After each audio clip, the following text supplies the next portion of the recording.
So you've probably seen recipes, mainly from the USA, that ask for kosher salt. And what is it? You think, can I substitute table salt or sea salt? Well, kosher salt is far gentler than any table salt. It's got no iodine in and it's all natural.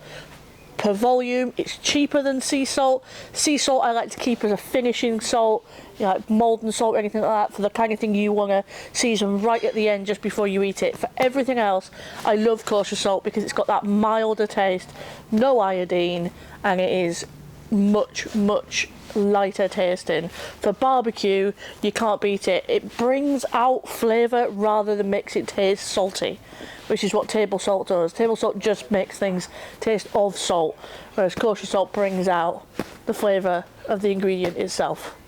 Yeah, the flake size, it's coarser than table salt, but it's not as coarse as sea salt. It kind of feels, it's quite rough and it crumbles really well. You can flake it in your fingers. It's really nice and dry. I know that sounds weird, but some sea salts feel a little bit wet and they clump together.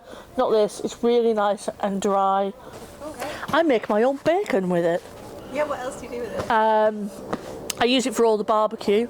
Anything that I smoke, I use kosher salt because it is gentler than table salt. It's just one of those, it's the one you reach for cooking rather than a table salt, which I know is really cheap, but it's just harsh and horrible. It goes a long way. You might think a box is quite expensive, but actually a little goes a long way with this.